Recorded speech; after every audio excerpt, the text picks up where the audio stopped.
portion of the global Sumud flotilla, which was carrying aid towards Gaza. The Israeli peace activists have gathered near the border area between Israel and Gaza, where soldiers dispersed them with force. Protesters have stated that they are in fact demonstrating against the dire humanitarian situation in Gaza, and they are in support of the flotilla. Protesters have demanded aid to be let into Gaza and for the blockade to end.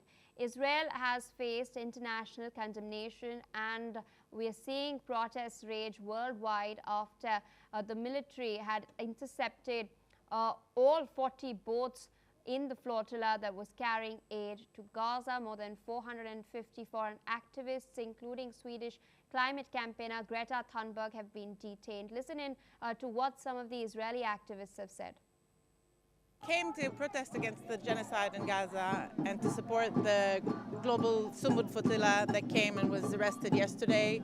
I also came to support all the movement to impact sanctions on Israel to stop what's happening in Gaza right now, but also to stop what's happening in the West Bank, and to support the Palestinians and to help free Palestinians from ongoing ethnic cleansing. We're here a group of activists unaffiliated with any organization. We are here first and foremost in solidarity with the people of Gaza to break the siege, whether it's from land right here or from the sea. The flotilla, we saw how they were arrested, and we want to say we are in solidarity with all the people in the world that are doing anything they can to break this siege on Gaza, to end this genocide. We think that ethnic cleansing is wrong, and that's why we are here. We think that genocide is the #1 crime, and it needs to stop. It needed to stop a while ago.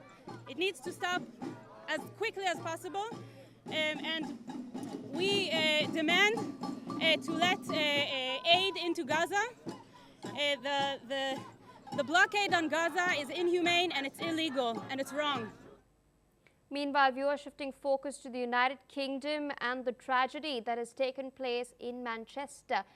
British police have identified the man behind the deadly attack outside a synagogue in Manchester, which left 2 people dead and 3 critically injured in this horrific incident. The Greater Manchester Police has confirmed the identity of the attacker as Jihad Al-Shamie, a UK citizen of Syrian origin. He was shot dead by officers after he rammed a car into worshippers outside the Heaton Park Hebrew Congregation Synagogue in Crumpsall and then began stabbing people. Meanwhile, British Prime Minister Keir Starmer visited the site of the attack. He visited the synagogue and condemned the terror attack which targeted Jewish people on the holy day of Yom Kippur. He also praised the police for their swift response in tackling the attacker. Listen in to what he had to say. I wanted to come and see you to be able to say on my own behalf as Prime Minister, but on behalf of the whole country, thank you for your response yesterday. It's a very humble thank you. I've been to the scene to pay my respects and to get a sense of what you were confronted with. I've also seen the body-worn cameras and the footage out of that. And I am absolutely clear in my mind as to the professionalism of the response, the speed of the response, and also that an absolutely awful incident would have been even worse if it hadn't been for your response. Was of the highest order, and so I just wanted this was a dreadful attack, a terrorist attack, to inflict fear, attacking Jews because they are Jews.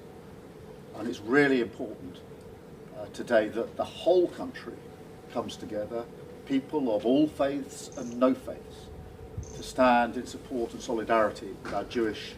Still with us on the broadcast is Mr. Jordan Corpse. At the outset, I'd like to ask you, are we seeing a concerning pattern of places of worship, particularly synagogues, being targeted in recent years? We've seen similar instances in the United States, whether in Boulder in Colorado, Los Angeles or Washington, D.C. And if so, what is driving this pattern?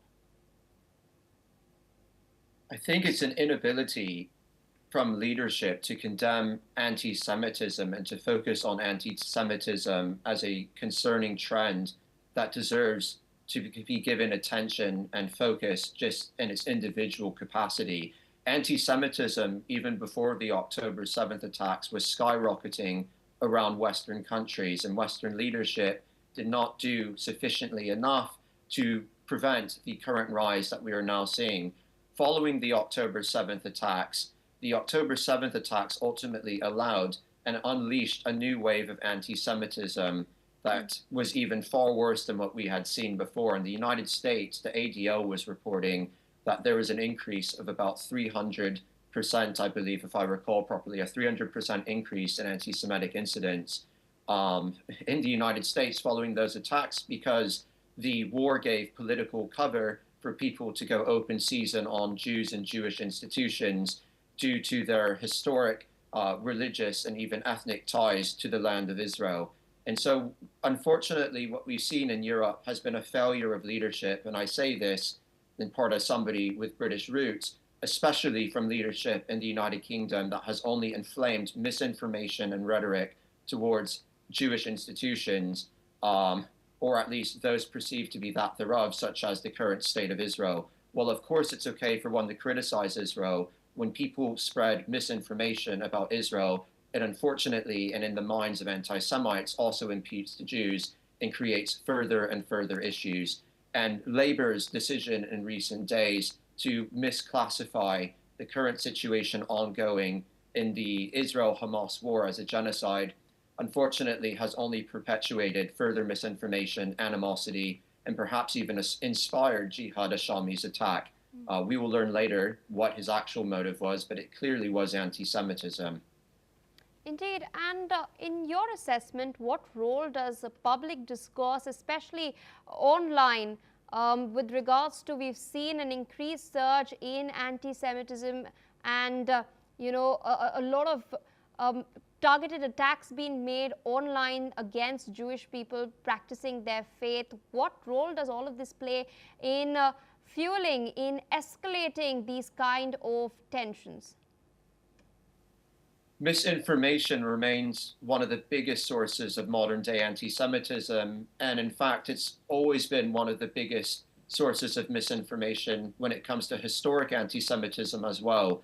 For centuries and millennia, Jews were accused of things that they did not do, and they were consequently attacked as a result of that, whether we talk about blood libels in Europe, whether we talk about libels of Jews in the Middle East and North Africa, especially over the last century. Nowadays, misinformation is perpetuated on a scale that we have never seen due to the rise of anti-Semitism and due to the rise of state actors and their proxies who act on their behalf that spread this misinformation. During the war, we've seen such gross misinformation from Al Jazeera, a Qatari-sponsored, state-sponsored Qatari media outlet that has effectively accused Israel of, at one point, killing 500 people in a hospital through a rocket attack. That was later proven to be false, and that rocket later was discovered to have actually come from the Islamic Jihad and killed approximately a dozen or so people.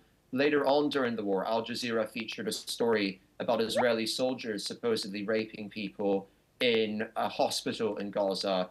That story was later proven to be false, and Al Jazeera did ultimately remove it, but not before the damage was done. And it was very clear that at the time that they had no intention of actually trying to remedy the damage that they had solved. Now we're seeing state-sponsored media outlets such as Al Jazeera even having terrorists on their payrolls. We have to question the news that we get from our media sources.